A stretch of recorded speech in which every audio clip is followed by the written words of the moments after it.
All righty, good morning, everyone. We're going to begin shortly.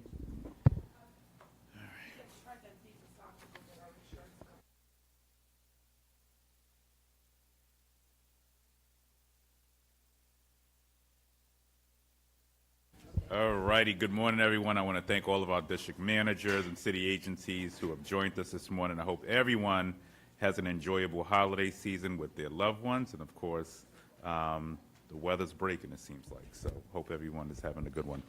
Today, we are pleased to be joined by the New York City Independent Budget Office. New York City IBO is a publicly funded municipal agency that provides nonpartisan information about the city's budget and the local economy to the public and their elected officials.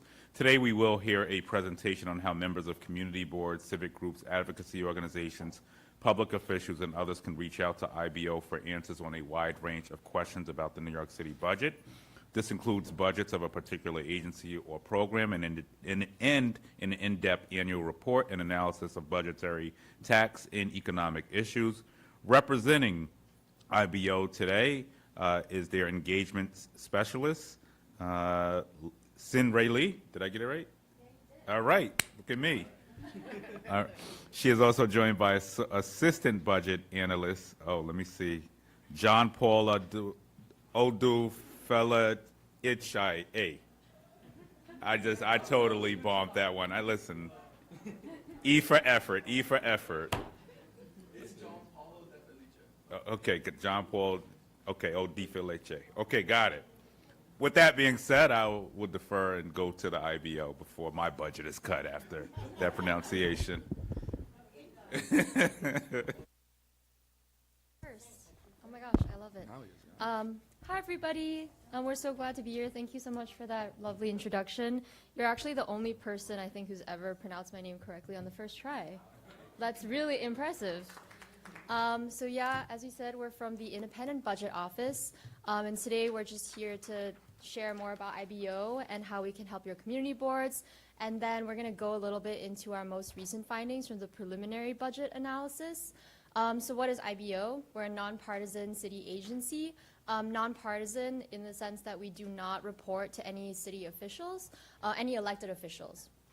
Our purpose is really to provide information to the public, to community boards, to city council members, and it's all data-driven fiscal and policy insights on any city agencies or municipal services. So how do we do that? Next slide, please. Thank you. We have 3 charter mandated reports. So those are kind of our biggest output of the year. Their analysis of the November plan, the preliminary budget, and the executive budget. So we just published our preliminary budget analysis last week, and Gianpaolo is going to go more into it because he actually worked on it because he's an analyst. I am not. Aside from the charter mandated reports, we also put out reports year-round. We have a team of about 40-50 analysts who have very deep knowledge about all city agencies, from Department of Education, DOT, DOC, you name it. We got someone who's talking to somebody in the agency. One great thing about working with IBO, so if you have a project that you're thinking about, you can reach out to us. We do use public data, but we also have access to a lot of data that's not accessible by the public. Some example of reports are actually at the back. We did something on water bills. We have our education indicators. These are actually left over from an old presentation that I forgot to remove, my bad. But most recently, we published a report on the student foundation aid formula, if anybody's familiar with that. So it's just really briefly, it's a formula that assigns a certain budget to the Department of Education, and it makes up a huge percentage of the budget. And there's been recommendations to change the formula. It's really complex. There are many, many parts in that formula, but they're changing each individual little part. And the Rockefeller Institute made recommendations on what to change, and we looked at each individual recommendation so that there's, you know, an independent analysis for people to be able to assess whether they want to advocate for that or not. But that's one example. if you look on our website, you can see a lot more publications. Hopefully that provides some insight into like what kind of reports we do. Aside from that, oh wait, could you go back really quickly? My bad. Apart from that, we also do testimonies. We'll be testifying this Wednesday at City Council public hearing on the current budget as it stands. And also we do presentations, like right now. And also at schools, we just started doing more outreach at high schools, doing like Budget 101 presentations to students. We also have a series on YouTube on demystifying the school budget. So it's kind of like a follow along. So if you want to figure out how to view your school budget to your particular school, we have like kind of a tutorial on doing that. Yeah, so that's our work. Next slide. So this is I'm sure you guys are quite familiar with the budget timeline, but just to show you where our mandated reports come out. So in January, the preliminary budget was published by OMB. We just released ours last week, so end of February. The executive budget will come out soon, and we'll be publishing our analysis a month after that or so.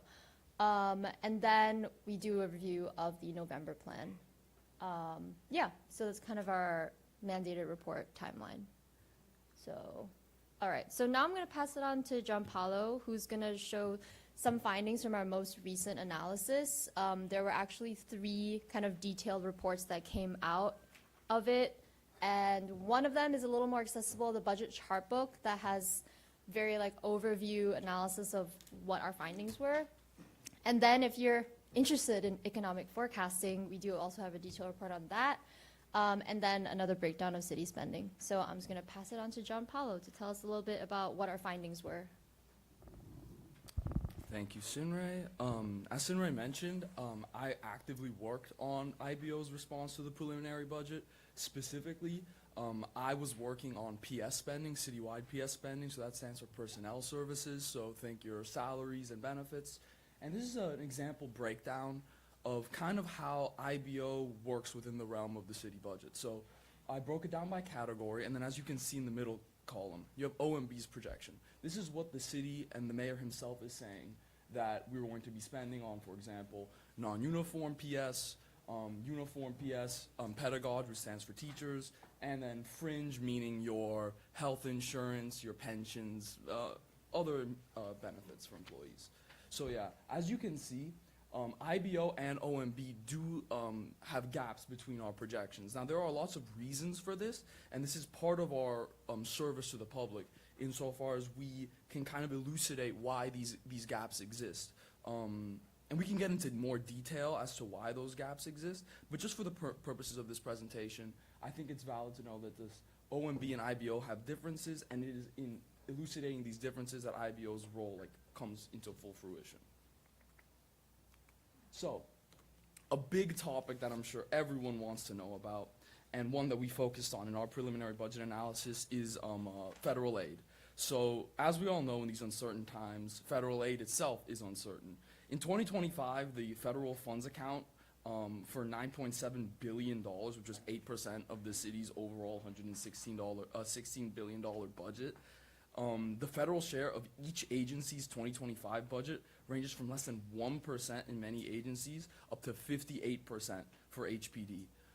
So as you can see, there's a massive discrepancy in between the federal funds percentages between different agencies, and IBO can put light into which of these, the exact breakdowns of these federal funds rates. So it's kind of white, so it's hard to see. So here are some examples of some programs that are at risk and are largely federally funded. So the Supplemental Nutrition Assistance Program, SNAP, child care subsidies, adoption support services, child support enforcement, the Every Student Succeeds Act. And then on the right here, we can see a breakdown in tabular form showing the fiscal year, the share of total agency budget, and the federal funding in millions. So as you can see, varies substantially from agency to agency. So, going into the numbers.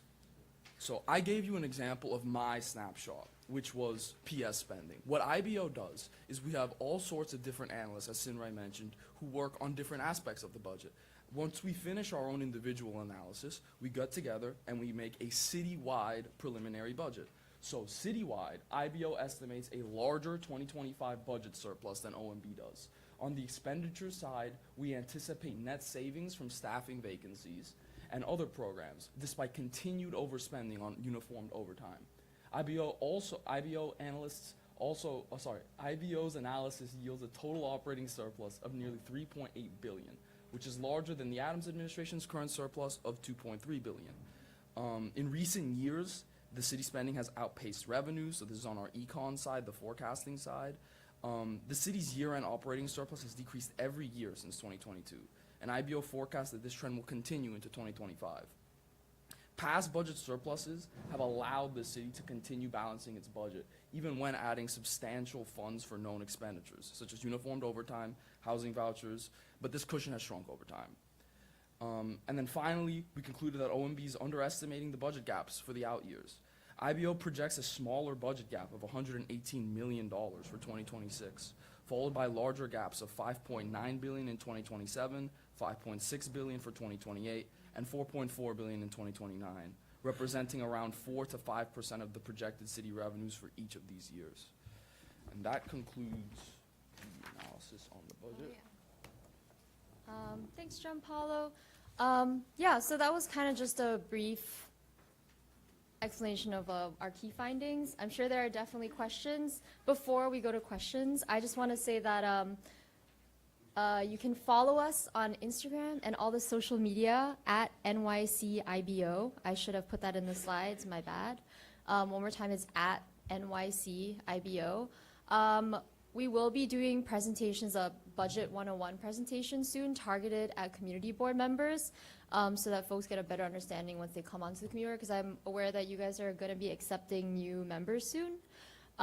So if you can encourage your community board members, any potential new members to attend, I'm sure it'll be super beneficial. We're going to break down what the budget timeline is in New York City, what community board involvement is like in the budget process, kind of give more realistic expectations as to the timeline of receiving budgets for certain projects, yeah, and where you can go for funding.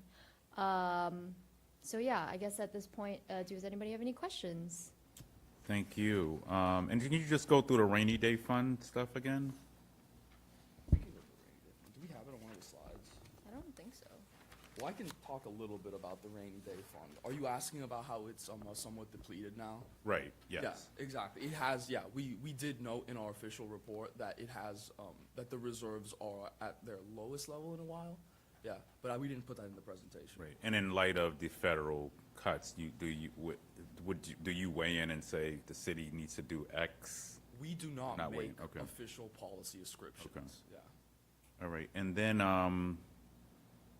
in the federal impacts, you presume are going to be about $9 billion right now, up in the air, although we send more money back to the federal government than any other state. So something we're continuing to monitor. No, yeah, I was just gonna say that a lot of the predictions in the city budget regarding federal aid is based on past years, and assuming that those will continue to roll over, but evidently a lot of changes have been made, so it's highly uncertain, Right, right. to say the least. And I wanted to ask, so in every year, all of us gather to, we have to issue, obviously, a budget report that goes to the mayor as well by charter.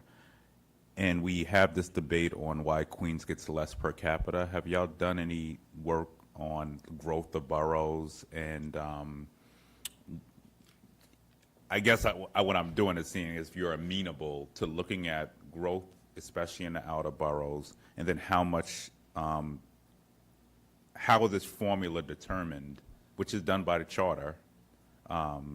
We've discovered speaking to OMB, but we would love if you could look into that.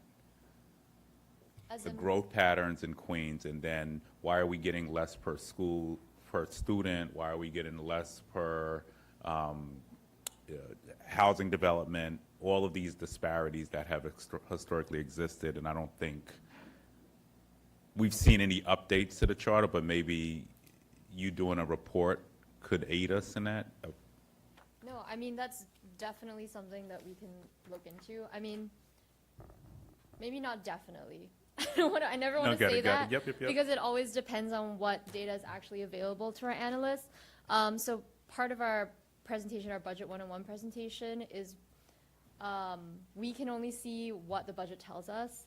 And sometimes there is missing information or information that is difficult to read or to tell an explicit answer on what your question is. But depending on what your question is, you can send it in to us. Okay. And we will work with you to see what data is available and Yeah. what we can actually tell. And we get that data every year, and it's the vein of our existence, because all of us raise every year, why is Queens getting less per capita based on population? And then when you look at some of the growth patterns where most of the housing is being done, where you look at the influx of new arrivals, which we got 50,000, we're just not keeping up to pace. So for instance, Staten Island with less of a population gets more per student than kids in Queens, right? So just something to think about, and we could talk offline on what Yeah, that can I look like, think because I that think would that be- report could assist us. And quite frankly, it's even unfair for kids in the Bronx, who really are living in poverty. And we see poverty levels going up. I think 1 in 4 people are living under the poverty line now, based on a Robin Hood report recently. So we want to look at ways we can advocate, but that data needs to be put out there as well. So Yeah, I mean, that would be great. We Yeah. definitely don't have a report right now on spending per capita, so that would be interesting. I'm sure our analysts would want to look into that. perfect. All right, I'll open it up for questions, comments, or concerns. Tell us how these projections might relate to hiring freezes at city agencies going forward? Repeat that. Can you tell us how these projections might relate to hiring freezes at city agencies going forward? Yeah, so around every time a plan is released, the mayor's office of management and budget will release a couple of reports where they project what they think headcount will be citywide and also at every single agency. So currently, we're not seeing any reflected changes directly because of the federal funds freeze, but the forecasted headcount is flexible and can change. So I think we're in a holding pattern. We'll wait and see.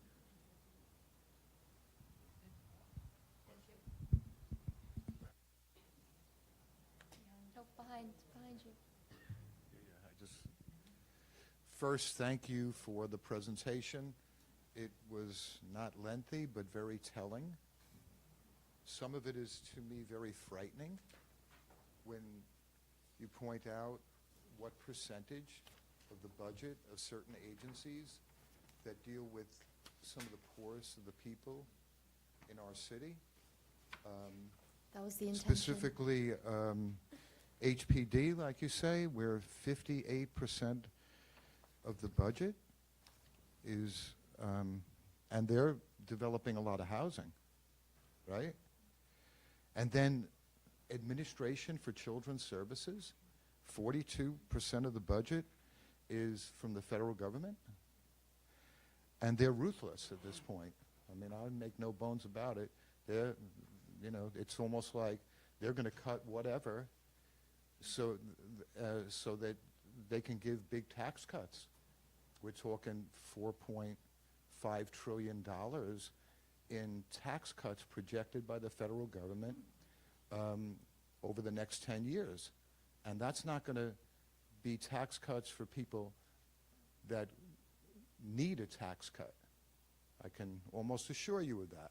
So they're pretty ruthless, and I feel terrible for these people who depend on these services, including Department of Social Services. And it's got to stop. It's got to stop. I mean, I'm ready to go to Washington with 1 million people to stop them. But I have a question. So I try to do a pretty good overall analysis of the city budget when I'm doing preliminary budget responses, so that I can ask, well, how come, for instance, this year, how come there's such a big cut forecast, and I'm talking off the top of my head, in the Department for the Aging budget? There's a significant decrease, I think it's at least 20% in the preliminary budget estimate compared to what the adopted budget, no, the modified adopted budget was last year. So that's one that sticks out right away. Significant cuts in youth services. I used to run Greater Ridgewood Youth Council years ago. I was their executive director. So that's a big concern of mine. But in my semi-lack of knowledge, I'm Gary Giordano, I'm the district manager at Community Board 5. In my semi-lack of knowledge, what I noticed was that there's a significant increase in debt service expenditures projected, okay? Now, is that because of interest rates going up significantly? Because I saw a $2 billion or so, more than $2 billion increase in debt service projections for the city of New York. Can you elaborate on that at all? Yeah, absolutely. So we actually do have a capital analyst, his name's Zach, whose specific portfolio includes the debt service. As from what I understand, it would include projected interest rates, so I'm sure OMB is including that in its forecast. Could you remind me what the rest of your question was, though, beyond the debt service thing? Well, no, what I'm seeing, and I didn't bring it with me, I should have. What I'm seeing is that debt service payments projected for FY26 are on the increase at something like 70+%. That's a big percentage increase. So my question to you is, how come? And I would have to figure, but again, I don't know, that is due to refinancing debt and what it's going to cost to refinance that debt. But if you could find that out and let me know, or I'll send you an email, whatever you... Yeah, definitely send us an email. As we mentioned, we have different analysts for different parts of the portfolio, so these are questions that I definitely couldn't answer. I don't know about John Paulo. Yeah, I Nope. hear you. But we have a specialist who's working on the capital budget, so definitely send us an email, and we'll direct you to him, and you can ask your question. All right. And Borough President, thank you for having them here. Because too often I'm just thinking nuts and bolts. Like, Alfonso Lopez is here. I would love to have DEP here, although it's not as global as this, because I'm very concerned, and I've mentioned this to you, I'm very concerned about the repair backlog at DEP. So we and many others in Queens, I'm sure every community board area in Queens, has holes next to catch basins, missing back plates on catch basins, sinking conditions and cave-ins next to sewer manholes. And the last that I know of is that the backlog in DEP repairs was like at least 7,000 citywide and at least 2,500 in Queens. So DEP will say, oh, well, that's only X percentage of the number of catch basins. But some of these catch basins that go unrepaired for months, right? There's a hole next to the catch basin, might be virtually at the corner of a school, sir. So it's not like on my residential block, like, okay, it's not a big deal. But that's one of my biggest concerns. I carried the legislation, which was the catch basin legislation, which I'm not in the council anymore, but we are co-sponsoring along with Public Advocate Williams. And when I was the chair of the Environmental Protection Committee, that bill passed and it mandated them to, for instance, report on every catch basin. And out of that, actually the catch basin unit got a lot more staff, and there were a lot more repairs done. Now that bill sunset, so we have requested the council to reintroduce it, which they have, and to pass that bill again. So I really urge us all to speak to the chair, Councilmember Gennaro, so we can get that bill heard again, because it was a great bill. It was a citywide bill, but it really made a big difference in the backlog and accountability. And I think when that bill passed, we actually had got the first year, their cleaning rate was like something at like 70%. By the second year, I think we had got close to 90%. And when they went out to inspect those catch basins, they also discovered defective catch basins, which they repaired, which they would have to repair. And then there was a reporting mechanism, so they would have to report to both the council. I don't know if we wrote borough presidents in, but I surely will write myself and the community boards as well. So that is a bill that we have requested the council to pass again. We can get you the intro number. I could have Tarika send it around, but we did check in, and I did check in with the chair as well on the specific legislation. And Public Advocate Williams has reintroduced it, and I'm a sponsor on that bill as well. If I could just make one quick statement with regard to that. When Vincent Sapienza was Yep. the commissioner of DEP, and Mayor de Blasio had a fair here for agencies, and you could come here and maybe talk to the commissioner. I talked to Commissioner Sapienza then, and I said to him, you know, some of DEP's services are among, in my opinion, the neediest in the city, meaning they're not getting done, okay?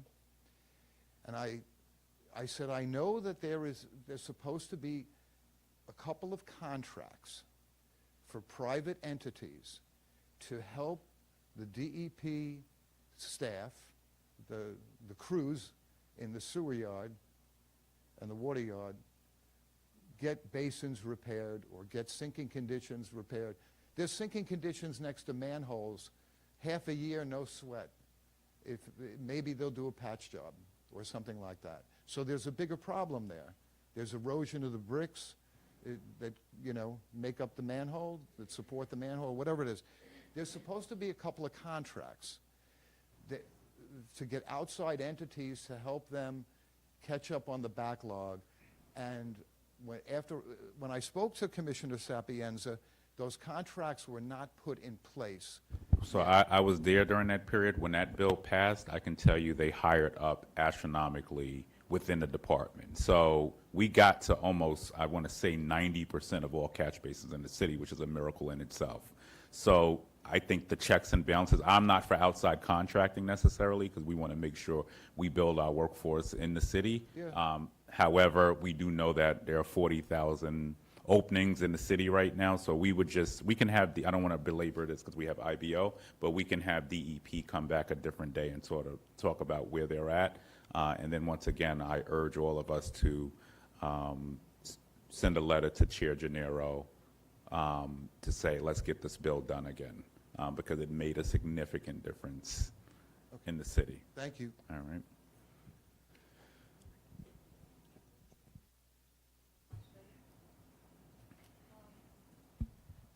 Does IBO have resources to help communities estimate the costs of projects and the personnel required to do them?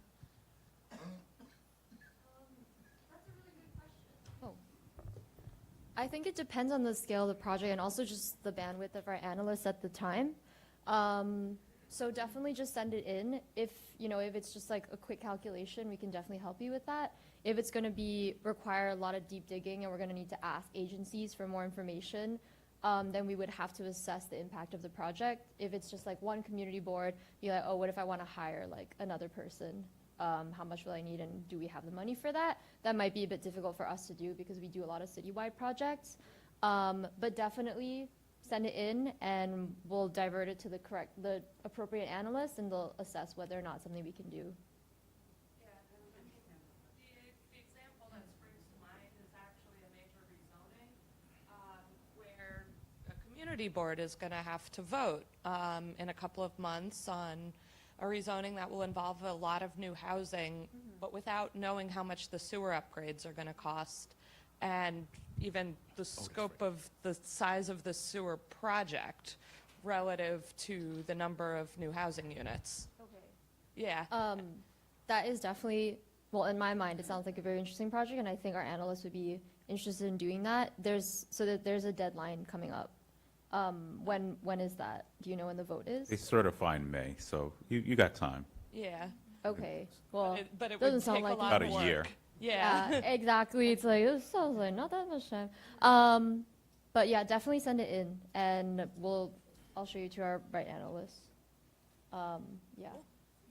So we're happy to answer any questions. You don't need to stop on our account. All right, any other questions, Fabian? Okay.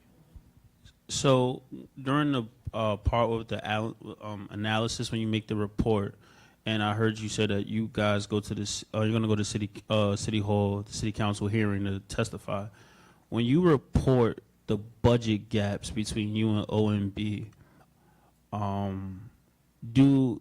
is there any conversation between both of you as into why there is you say you're supposed to spend, let's just say $5 billion, they say no, we're supposed to spend $10 billion. Is there conversations between both agencies to say, as in why do you come with this number and we have this number? And actually, let me give the non-political answer. IBO normally is on point. So, for instance, with the projected surplus, I know there was a debate last year on what the surplus would look like, and the IBO reported on it.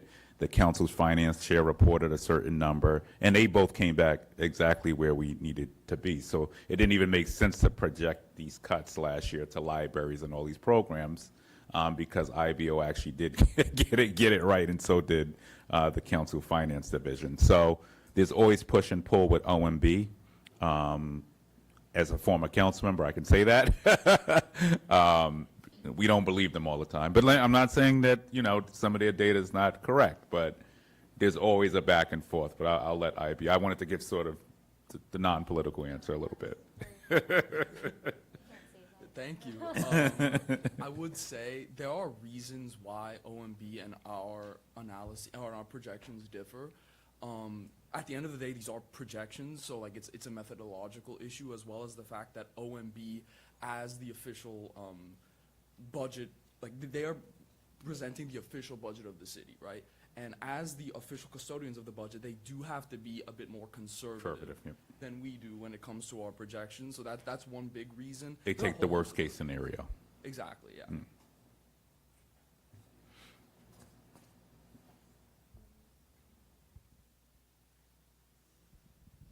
In light of somebody, thank you for making this presentation and bringing light to the fact that there's other avenues other than Office of Management and Budget looking at the budget. So we thank you, Mr. Borough President. But somebody just brought up, you have to realize community board budgets are limited.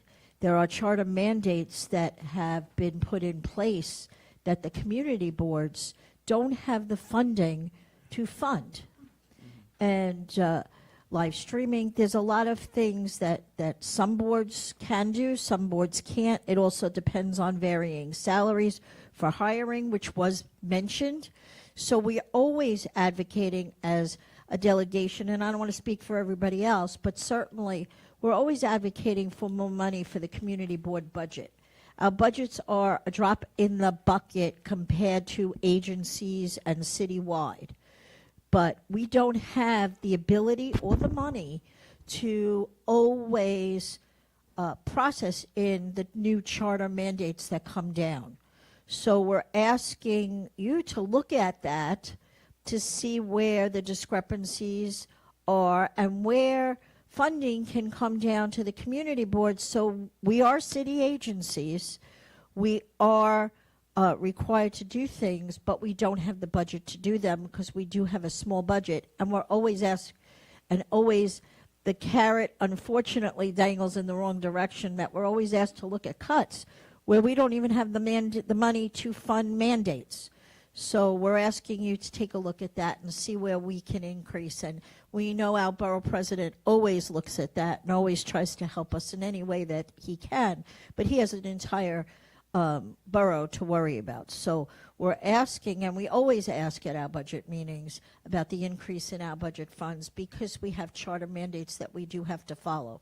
And Community Board 2 is very proactive in some of technology, so we want to make sure that we can do that, but we can't because we don't have the budget. Yeah, I mean, this part of my job, I'm going to all the borough boards, and I've been speaking to a lot of different community board members across the city, and this is an issue that's brought up all the time. So at the moment, I am trying to push for more projects in that direction. I know, are you guys aware of the Future of Community Boards Working Group? Yeah, so I know that they're going to be publishing something soon, some updates on the 2021 report. I can't remember what year it was. But within IBO, it's something that we're aware of. And I know that your budgets have not been updated in like, I don't know, 20 years or something, 30 years. And at the moment, I'm actually working on a project looking at your needs assessments and city agency responses. And that's kind of just to assess what is actually being funded, that's asked by community boards. So at the moment, this is where that kind of project stands with regard to community board budgets. I know it's not exactly looking at asking for an increase for community boards, but we need everything to be backed by some kind of data. So if we show that community boards are doing this work, they're putting in their needs assessments, they're not being addressed, why are we not addressing their needs? Called balance. Yeah. Called balance, and you have to look at the balance of how things are distributed and how things, and again, each community board is its own city agency and operate and spend their budget. Thank you, in that manner. So you have to look at the fact that each board operates a little differently. They service different parts of their communities, but at the same time, some of the mandates that everybody would love to have is not available. Yeah, a big. And that has to be understood citywide, borough-wide. And I know our borough president is a big advocate for it as well. So thank you, Mr. Borough President. Agencies also getting back to the community board, so that's a big part of what they're Yeah, supposed to be. I think that's kind of the charter mandated. first step Right, within yep. IBO is looking at some data that's already available. So on open data, there's actually, from 2018 till the current year, the city agency responses to your needs assessments. So we're currently looking at that and kind of parsing out. Obviously, there's a lot of canned answers, like, please ask the agency. It's like, And they don't respond. so. I can't tell you how many letters we've sent based on our capital projects that don't get responded to. So I'll definitely be reaching out to more of your district managers to ask about what the city agencies have responded in response to your responses, to their responses. And hopefully a report will be coming out within the foreseeable future. And we'll work from there to help advocate for more budget for you guys. Yeah, and I'm aware that like the whole mandate, I remember recently I was at the Brooklyn Borough Hall meeting and they were talking about accessibility being a new mandate and like people don't even have like elevators in their offices because it's been broken down for many years and they can't get repair funds. So it's definitely an issue that we're aware of and is going a lot around the city. But yeah, thank you for your question. Thank you.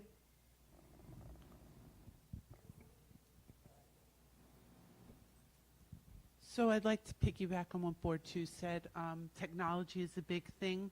The financial aspects that we need to keep up with tech. The public doesn't understand. The City of New York is at least 10 years behind with tech. I mean, there are a million glitches and things that are happening that where you'll get an email on a Monday and on Wednesday you can't find the email in the Outlook, to not being able to pull up Excel sheets that should be able to be pulled up. It's absolutely ridiculous. And we're held accountable for this, where there's no funding for us to do additional outreach for services. Also, with the budget, it went as far this year as them having the audacity to tell us to remove things from our budget. I had a phone call yesterday with Manhattan, and you know, they did deeply apologize and all that. But whereas you get new board members every April, people become very entrenched in their opinions, and they don't understand that with the institutional knowledge that the board office has, you don't go and rip apart your capital and expense budget just because some new individuals in city planning instituted the fifth electronic program in 5 years, more or less, and it's a failure. There's a lot of in-depth work that goes into the capital and expense budget. We have projects on there that haven't been done for 50 years or more in some cases. And they have the audacity to tell us to remove it. And then when you try to negotiate with your board, they don't necessarily contemplate the institutional knowledge, and they look at the agency as the overall knowledge of the situation. And it really is a problem for the residents of the community. So, I mean, there has to be more district manager input with city planning when they're redesigning these programs, because they're failing each time they put in a new program. It's a massive amount of work, and the budget isn't reflected fairly to them or to us. Thank you. Thank you. All righty, is that it for IPO? So when it comes to personnel, do you sort of forecast based on how things are, or you get the needs assessment for the agencies? I mean, I'm thinking in terms of, so the NYPD overtime budget is more than the budget for the entire Parks Department, not to be confused with NYPD's actual budget. The overtime budget is more than the whole Parks Department. And, you know, in terms of personnel at parks, we have a lot of great administrators, but definitely never enough gardeners and maintenance personnel. How, like, if we're just sort of forecasting based on what is, how do we, you know, make the changes to meet the needs? Yeah, so I can speak to how we project personnel spending citywide. Kind of sad that the uniform analysts aren't here, because we do have specific projections for each of the uniform services, because they are a bit strange. For my personnel service costs, so it differentiates between, so let's take non-salary benefits out of it. I differentiate between teachers, pedagogists, and with normal civilian employees. What I do is, it's just a straight line projection. I get what OMB says they are projecting they're going to spend. I look at actual spend amounts per payroll. I project what remaining payrolls are left, and then the gap between OMB's modified budget and my projection is the IBO-OMB gap. And with pedagogue, it's the same thing, except there's like a manual adjustment, given the fact that if you do that year-to-date calculation, it's going to not take into account the fact that teachers are usually paid on a 9-month schedule. So it's just a little ad hoc thing like that. And then in terms of the uniforms, yeah, if you have specific questions relating to NYPD or overtime, I would definitely write to the uniform analyst, because they could give you more detail as to the methodology behind their actual projections. Yeah. And also, sneak peek, we will be publishing a report soon on NYPD overtime spending, like within the next few months. But as to asking, you know, why one budget seems oversized in one area versus another item, unfortunately, that's something that IBO doesn't comment on. We only provide the data to help people advocate for what they think they should be seeing in budget changes. But yearly, we do publish what we call what ifs or options, which are kind of like, what if we did this instead of that? They're hypotheticals. But yeah, that's about as far as IBO goes in terms of making recommendations. Yeah. All righty, thank you. Thank you. Yeah, of course. Senator Bailey, thank you. Having us. Great. And we'll go to agencies now for updates. Do you have any updates? Oh, DOT.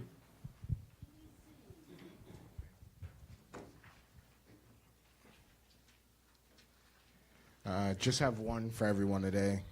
So NYC DOT had launched our Vision Zero public awareness efforts on streets across the city. We only are doing this on Vision Zero corridors. The Vision Zero corridor that I plan to do it this year, I think in Queens, is Merrick Boulevard. We'll be I don't think we'll be doing 1,000 streetlights on Merrick Boulevard, but overall there are 1,000 streetlights that we will be posting banners on for Vision Zero awareness. And and it's going to be, like I said, in Vision Zero corridors. And Wow, it's only taken 15 years. yeah, so Amazing. We're finally here. there we go. And I'm serious.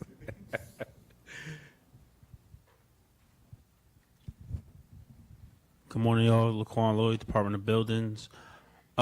There's no agency-wide update. I'm just giving an update to all the community boards that I serve. The weather is breaking. You do email me a lot. We have our DOB in your office going on. I have slots open. Just email me if you want me to come in your office, sit and engage with the community one-on-one with the problem, what their DOB-related issues are. Taking emails, calls for the ones that I've gone to their office. You could email me to come back. It's been enough time, so that's the only update I have at this point.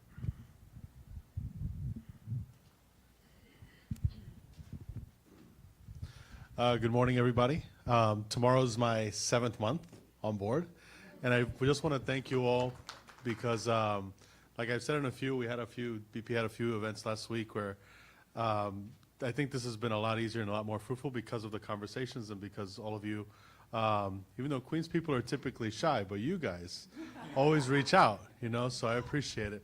One thing that we're trying to do now, we're still building this thing out and trying to make it better. Commissioner wants us to be very proactive and not just, something happened, we go out and fix it, especially with some of the bigger ticket items. So what I'm going to be doing is reaching out to all of you. My plan is he wants us over the next couple months to do a flood 101. So come, a few months ahead of time, so before storm season is right on top of us, and do a presentation to every community board. I've gamed it out where, we do have some meetings that overlap.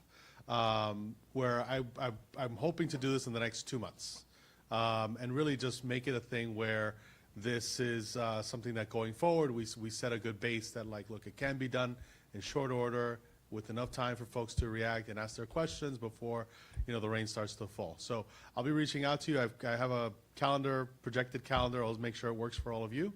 And doesn't have to be I don't have to take up the whole time of your meeting, but at least, to give you the full presentation, take questions, and we can obviously always come back. So that's the idea. Yeah.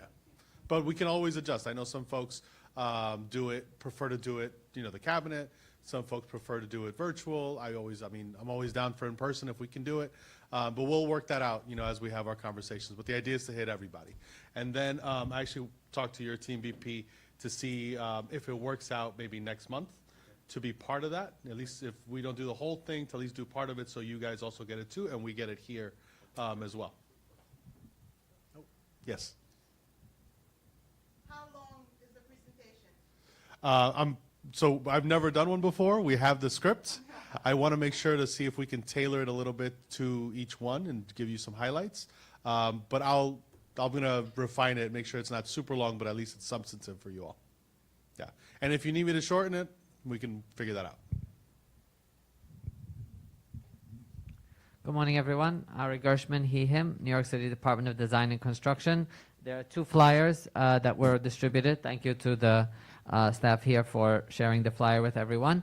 About 2 events coming up this month here at Borough Hall and co-sponsored by the Borough President as well. The first is tomorrow at 12 noon in the Helen Marshall Center, which is for MWBE engagement on our borough-based jail.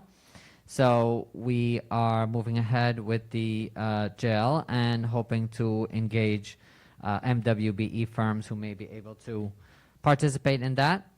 And then later on in the month, on the 27th in the evening, we have our second design workshop for the jail. The first design workshop took place also here a couple months ago, and so we will be responding to all of the feedback that was received at that time and showing whatever updates we have on the design for the jail. All right, any further, I see a question. Is that, or is this just an outreach telling what you've done so far? I'm not clear. You're talking about the MWBE event? So it's not direct hiring because this is a contractor who has is called the design builder who's doing the work. But you can see if there are firms, for example, we're going to start with excavation. So if there's a firm that does excavation, if there's a firm that does trucking, then that firm may be hired for that portion of the work. Okay, got it. I think. Any further questions or any city agencies with further updates? All right, seeing none. Oh, wait, Felicia. Is there anyone here from HPD? No? Okay, never. Okay. Yeah, I just yeah, have we a can follow up. question. Yep. Yeah, no, I just have a question because, and it kind of piggybacks with DOB, and it's no reflection against Lloyd because he's been very receptive and responsive. Laquan Lloyd, I'm sorry, I do last names. I'm sorry. But you know, I have buildings that have been slated for demolition, and they seem to just be languishing on HPD's whatever, their desk, their whiteboard, their something. And I just want to know how we can get some movement.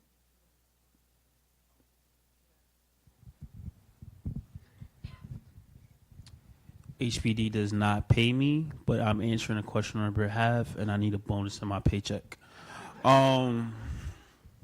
So when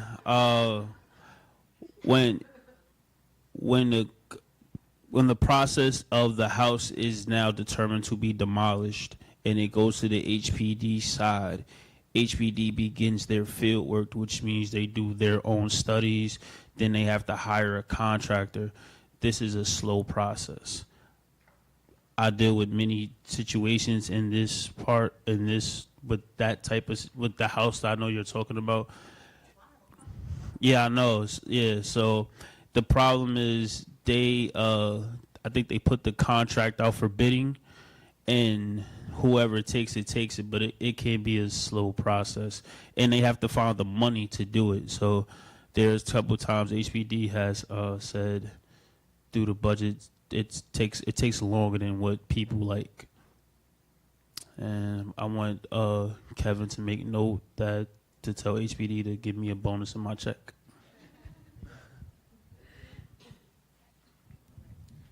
Okay, any other agencies, any other questions?